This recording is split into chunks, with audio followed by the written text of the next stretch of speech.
Hey you, it's so nice for you to take some time, check in.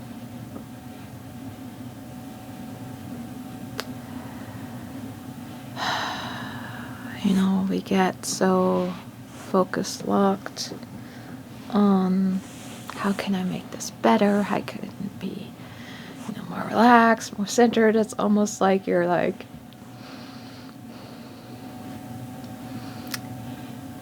trying.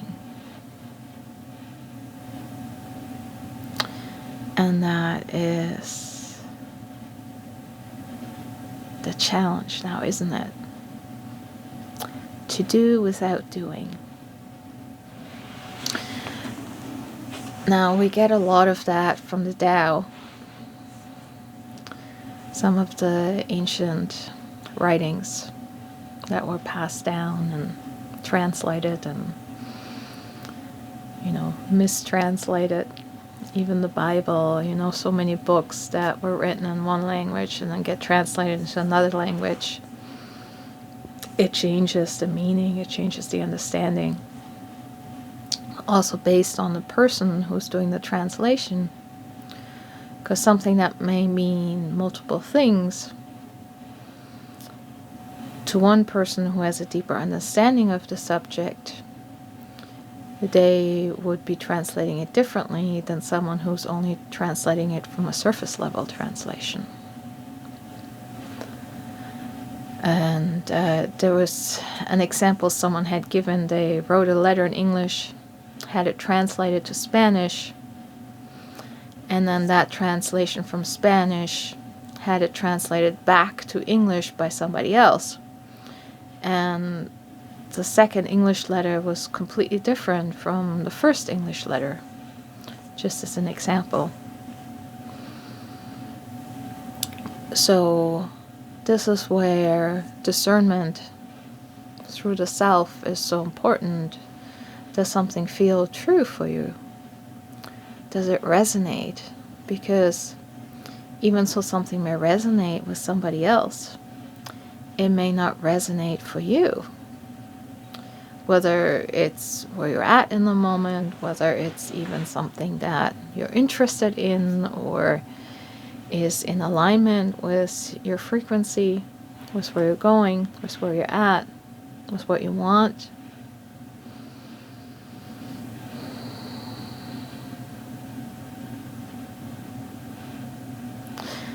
And that really is part of the game, part of the figuring out of the being human, is what in all the information, knowledge, inputs you choose to take in and allow it to affect your frequency. And it's not necessarily like choosing everything and making decisions based on everything and generalizations like social media is bad. If I believed that, I wouldn't be on here. What someone once mentioned, he's a environmentalist, and he said the same tools that media uses to sell you things that you don't want, people with good intentions need to use those same tools to spread their message with those same methods. I'm not saying that, good intentions is a judgment thing. But I think what he meant was that we shouldn't throw out a tool, technology, or a method of doing something based on how someone else is using it. We should see if it resonates and how we can use it for our own creativity, for our own enjoyment of life, for our own growth, for our own evolvement, our own embodiment, sharing, being who we are. And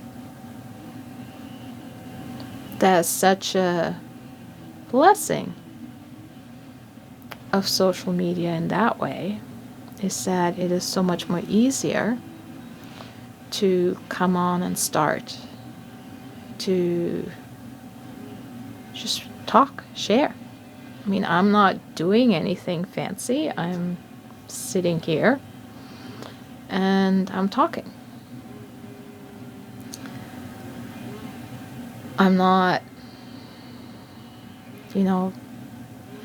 dressed a certain way or using certain speech patterns or, having an amazing production team, just sitting in front of a blank wall with a light on. But that doesn't matter, because what I'm doing is allowing myself to be expressive, to allow words to flow,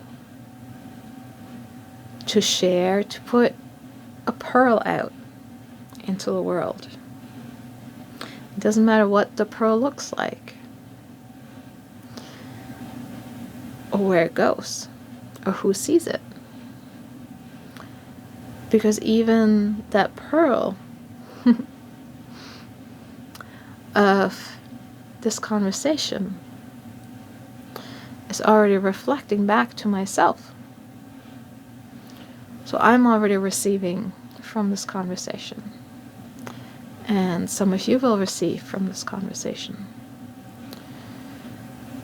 So who or how or what the ways are that we express and we share, as long as we do it because we want to, because this feels good for us, this is fun, this is playful, this is a little bit exciting. And exciting doesn't have to look grandiose, jumping up and down and overflowing with, can't hold still. But just exciting, this feels good. I want to do this. This is easy. This is a pleasure to share, to talk, to be expressive in this way. And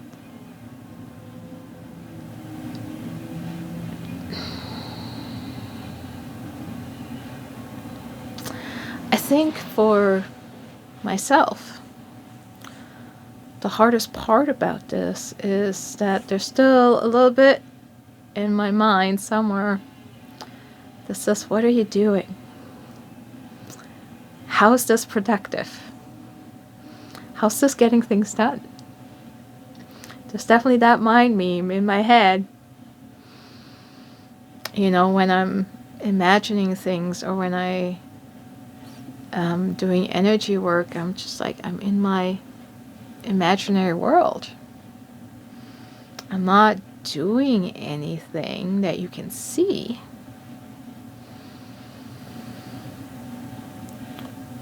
So it sometimes can feel a little challenging to do those things that I feel inspired to, I feel drawn to, I feel excited about. Because there's this scale in my head that says, well, this is not productive. So part of this is encouragement to maybe reassess that scale. how do you know it's not productive? Everything you focus on empowers it. You've experienced it. You've seen it. And if you haven't, try it. Focus on something like a blue glass bottle. Just think about a blue glass bottle for 30 seconds. That's all you think about. And then forget about it.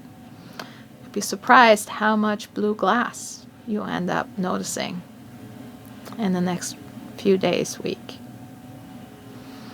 Or think about butterflies or a color. And it's just amazing how that focus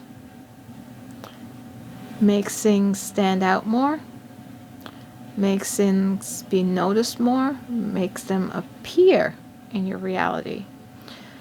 Where those things may have been there before, but because you put that focus, that energy on them, they're all of a sudden seem to be standing out from the background, where before they kind of blended in and you didn't notice.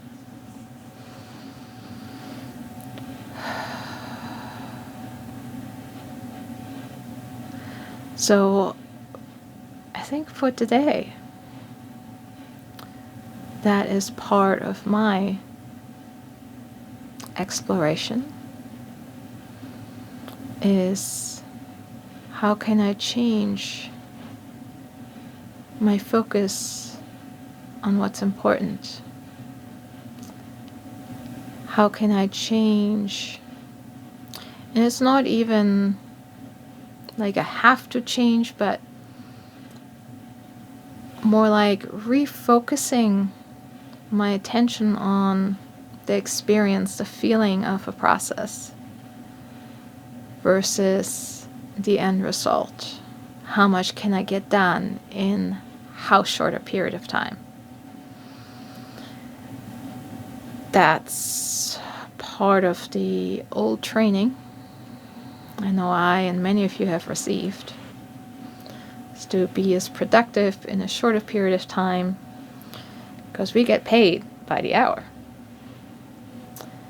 And I think that paradigm, for myself at least, needs to shift. Because there are so many things I want to do, even if it's just playing in my thoughts, in my imagination, and creating, and channeling, and talking, and having conversations, and sharing those.